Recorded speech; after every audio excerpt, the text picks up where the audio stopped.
Friends, आज આપણે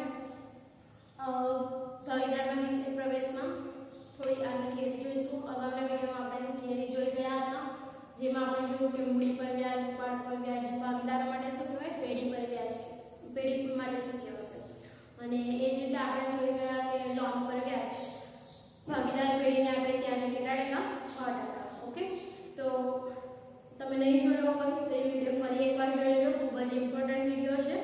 okay, અને આજે આપણે જે વિડિયો જોવાના છે આજે આપણે જે થિયરી જોવાના છે તે પણ ખૂબ ઇમ્પોર્ટન્ટ થિયરી છે, એટલે સ્ટાર્ટ કરીશું। પહેલું છે નફા નુકસાન ફાળવણીનું પ્રમાણ।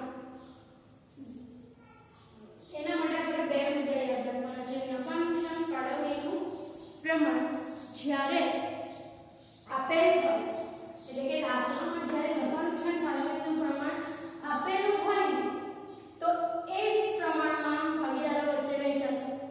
એટલે કે જ્યારે દાખલામાં એમ આપી દે કે 1:2:3 ના પ્રમાણમાં ભાગીદારો વચ્ચે વહેંચવાના છે, તો A B C ને એ પ્રમાણે આપણે વહેંચવું પડે।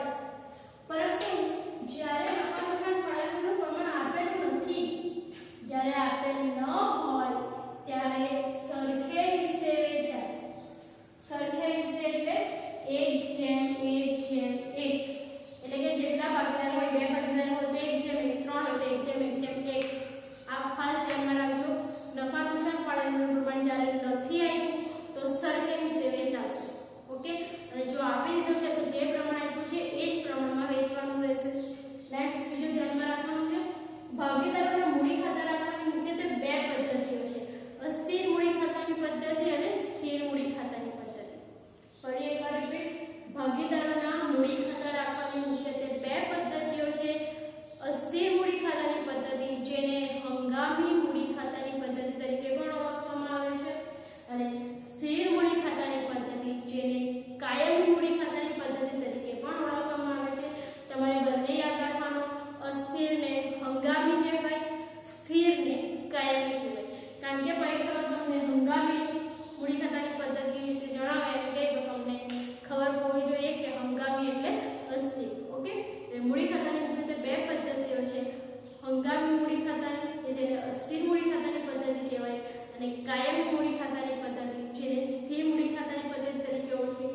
ઓકે, નેક્સ્ટ, અસ્થિર મૂડી ખાતાની પદ્ધતિમાં મૂડીની રકમ દર વર્ષે બદલાતી હોવાથી દર વર્ષે એનું વ્યાજ પણ શું થાય, બદલાય। આ તો સામાન્ય વસ્તુ છે કે અસ્થિર એટલે જે સ્થિર નથી, મીન્સ કે દર વર્ષે મૂડી બદલાય એટલે દર વર્ષે મૂડી પરનું વ્યાજ પણ શું થશે, બદલાશે। બીજું મોસ્ટ ઇમ્પોર્ટન્ટ વસ્તુ છે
યાદ રહેજો.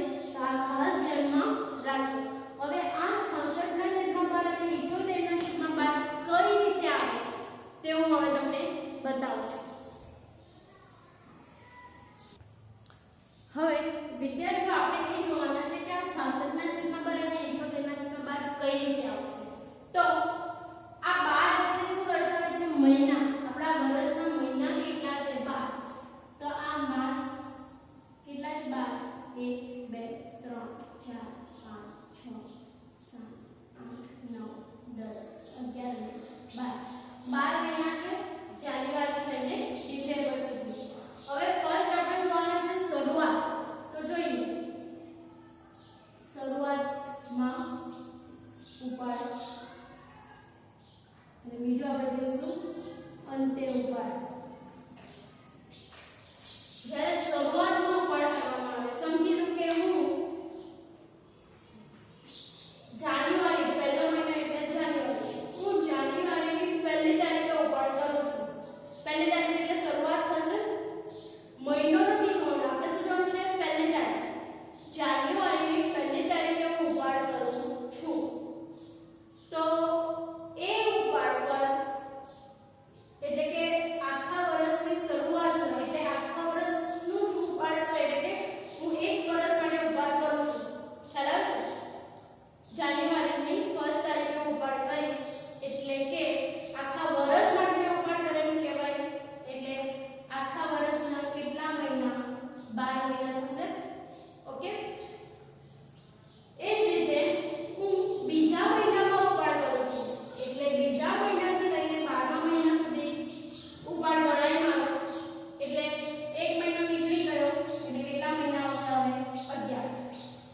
સમજી લો ત્રીજા મહિનામાં ઉપાડ કરું છું તો ત્રીજા મહિનાથી લઈને 12 મહિના સુધીના કેટલા મહિના થશે? 1 2 3 4 5 6 7 8 9 10. કેટલા મહિના થયા? 10. ઓકે.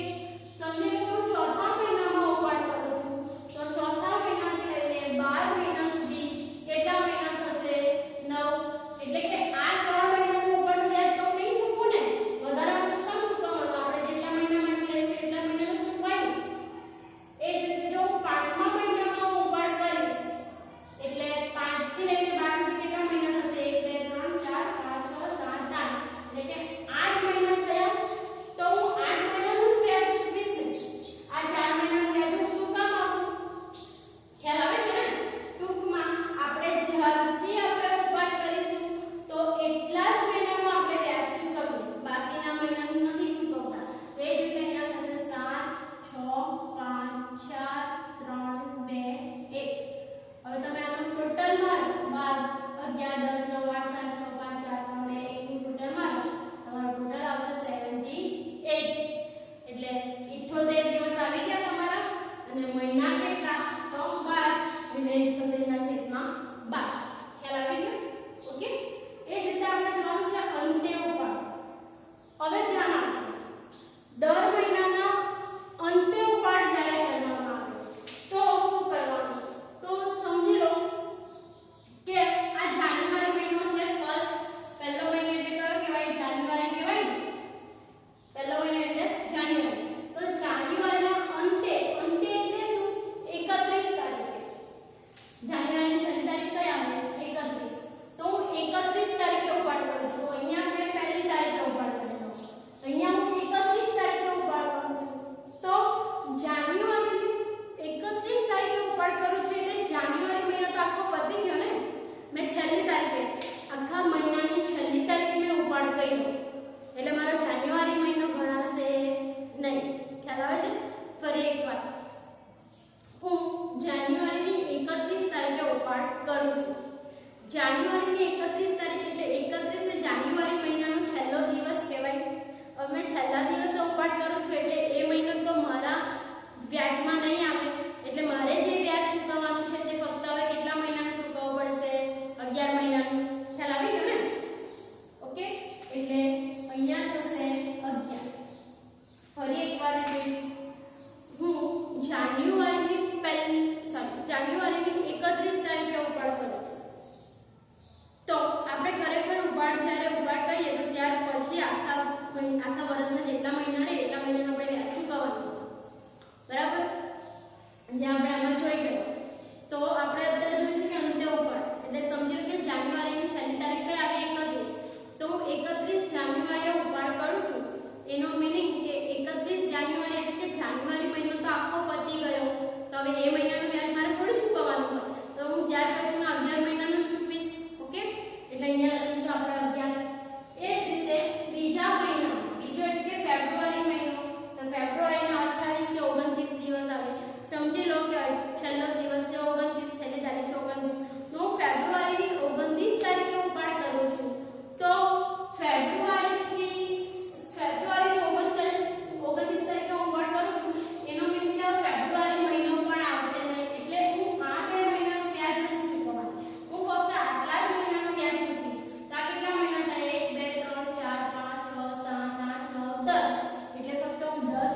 કમિશનની ગણતરી વખતે ધ્યાનમાં રાખવાની બાબતો.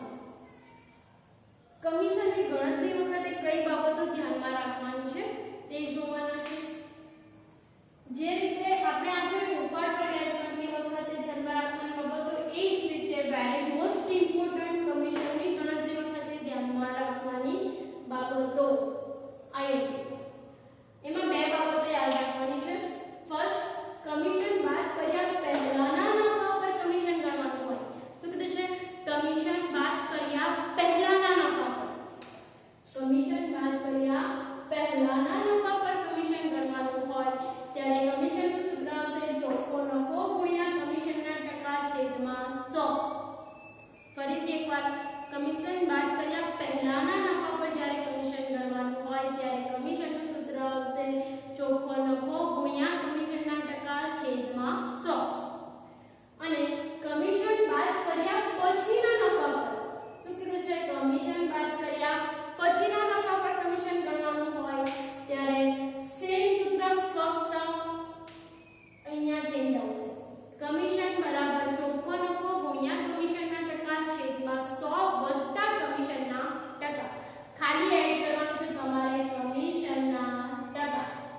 ઓકે, તો આ બે સૂત્ર ખાસ યાદ રાખજો. હવે આમાં પણ વારંવાર છોકરાઓ ભૂલ કરે છે, બરાબર?